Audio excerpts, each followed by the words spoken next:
નમસ્કાર ખેડૂત ભાઈઓ.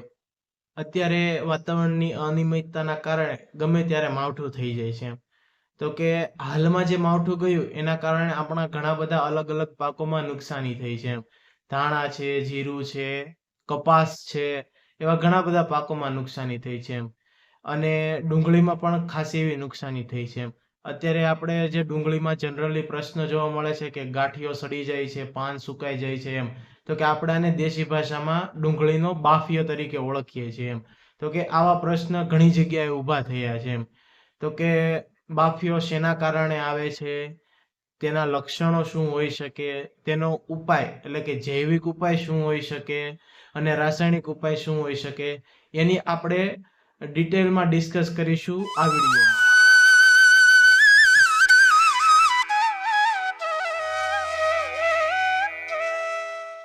હું ત્રુપેશ ડોબરિયા આપ સૌનું ફરીવાર હાર્દિક સ્વાગત કરું છું એક પગલું ખેતી તરફની યુટ્યુબ ચેનલમાં. તમે જો આ ચેનલ ઉપર નવા હોય અથવા અમારા વિડીયોની માહિતી તમને સારી લાગતી હોય, ઉપયોગી લાગતી હોય, તો આ વિડીયોને વધુમાં વધુ શેર કરો, જેથી આપણા બીજા કોઈ ખેડૂત ભાઈઓ પણ આ માહિતીથી વંચિત ના રહી જાય એમ. અને અમારી ચેનલને સબસ્ક્રાઇબ કરો. વધીએ આપણે આગળના વિડીયો. હવે આપણે જોઈશું કે ડુંગળીનો જે બાફિયો છે એ શા માટે આવે છે એમ. તો કે એમાં ઘણા ઘણા અલગ અલગ પોઈન્ટ છે. તો કે એમાં પહેલો પોઈન્ટ આપણે જોવા જઈએ તો કે જે અત્યારે વધુ પડતા રાસાયણિક ખાતરના ઉપયોગો એમ, કે જરૂરિયાતથી પણ ઘણા વધારે નાખી દે છે એમ. કે આપણે બધાને અંદરથી ઘણાને એવું થઈ ગયું છે કે જેટલું વધારે ખાતર નાખીએ એટલું ઉત્પાદન વધુ આવે, પણ નહીં. એ છોડને જેટલું જોઈએ એટલું જ લેશે, બાકીનું એ તમારી જમીનની અંદર સંગ્રહ થાય છે અને તમારી જમીનને જ બગાડે છે એમ. તો કે આના કારણે ઘણીવાર કેવું થાય કે ભેજવાળા વાતાવરણમાં આપણે ખાતર નાખ્યું હોય તો કે એ ડુંગળીના પાન ઉપર અડે તો કે ત્યાં દાજ થઈ જાય છે એમ. તો કે એના કારણે પણ આપણા પાકની અંદર રોગનો આરંભ થાય છે એમ. પછી જોવા જઈએ તો કે બીજું કારણ કે તે કૃમિ પણ કહી શકીએ એમ, કે જે આપણે નરી આંખે જોઈ નથી શકતા એમ. તો કે જે વારંવાર જે ખેતરમાં ડુંગળીનું વાવેતર થતું હોય ત્યાં આ પ્રશ્ન જોવા મળે છે એમ. તો કે એ કૃમિ આપણા ગાંઠિયાની અંદર ઘૂસીને ગાંઠિયાને પૂરો કોહવી નાખે છે, પણ આપણને ખબર પણ નથી પડતી એમ. અને જે ત્રીજું કારણ જોવા જઈએ તો કે વધુ પડતું પિયત, એટલે કે હમણાં જે માવઠું થયું એમાં ઘણા ખેડૂત ભાઈઓએ અગાઉ પાયેલું હતું ને માથે માવઠું થયું, એટલે એના કારણે અચાનક જમીનમાં ભેજનું પ્રમાણ વધી ગયું અને તેના કારણે ડુંગળીમાં ફૂગ લાગી ગઈ અને તેના કારણે આ બાફિયાનો પ્રશ્ન ઊભો થયો છે એમ. અને આ જનરલી છે ને ટ્રોમાટિનિયા કેપીવોરા નામની ફૂગથી થાય છે, એટલે કે જનરલી આપણે જે સફેદ ફૂગ કહીએ છીએ તેના કારણે જ આ થાય છે. હવે આપણે બીજો પોઈન્ટ જોઈએ તો કે તેના લક્ષણો, એટલે કે કેવું હોય છે એમ, કે એમાં શું શું થાય છે એમ. તો કે તેના જોઈએ તો કે તેનો ગાંઠિયો સોપારી જેવો થઈ જાય છે અને સડી જાય છે અને દુર્ગંધ મારવા લાગે છે. સાથે સાથે તેના પાન ટોચથી સુકાવા લાગે છે અને તે નીચે આવીને પાન પૂરું સુકાઈ જાય છે. ઘણી જગ્યાએ પાનમાં અધવચ્ચે ચાંદા પડે છે અને પાન ત્યાંથી બટકી જાય છે એમ. તો કે આવા તેના લક્ષણો છે.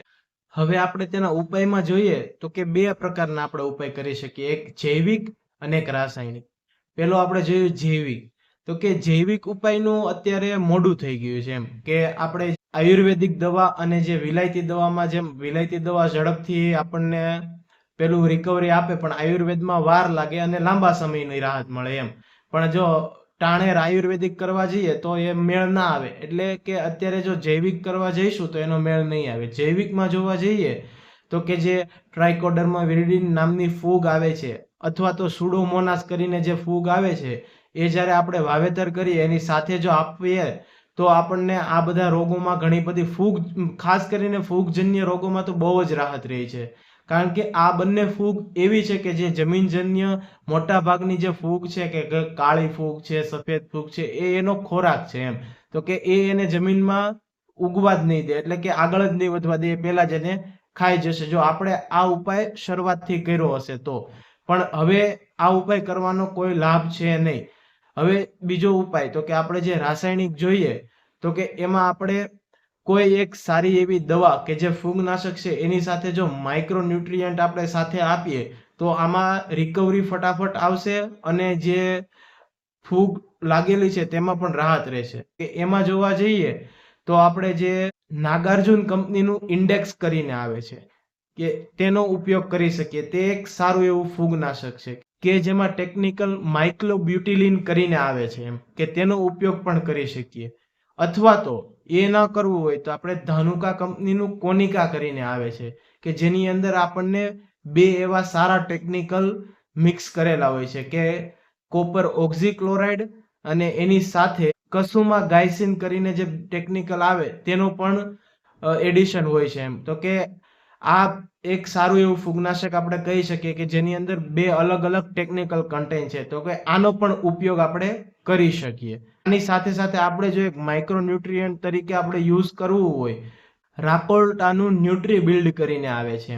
તો કે આનો પણ આપણે ઉપયોગ કરી શકીએ કે જેની અંદર સિલિકોન આવે છે કે જે આપણી સેલ વોલને મજબૂત કરે છે અને પાકને એવું સારું એવું ભરાવદાર કરે છે. એના કારણે પણ આપણે આ બધા રોગોમાંથી સારું એવું વળતર મેળવી શકીએ છીએ. હવે તેના આપણે ડોઝિસ વિશે જોઈ લઈએ તો કે જે નાગાર્જુનનું ઇન્ડેક્સ છે તેનો આપણે 20 ગ્રામ તરીકે એક પંપે ઉપયોગ કરી શકીએ. અથવા તો જે આપણે ધાનુકાનું કોનિકા કીધું એ 30 થી 35 ગ્રામ તેનો ઉપયોગ કરી શકીએ એક પંપે. અને સાથે સાથે જે રોકોલ્ટાનું ન્યુટ્રીબિલ્ડ છે તેનો 20 ml ઉપયોગ કરવાનો રહેશે. જેના આ બધા કરવાને કારણે કે જેમાં અસર છે તે અસર ઓછી થશે અને જેમાં છે નહીં તેમાં અસર નહીં લાગે. પણ જે વસ્તુ કોહવાઈ ગઈ છે કે સડી ગઈ છે તેમાં આનું કોઈ રિઝલ્ટ મળશે નહીં. એનું ખાસ ધ્યાન રાખવું. તો ખેડૂત ભાઈઓ, આજના વિડીયોમાં આટલું જ.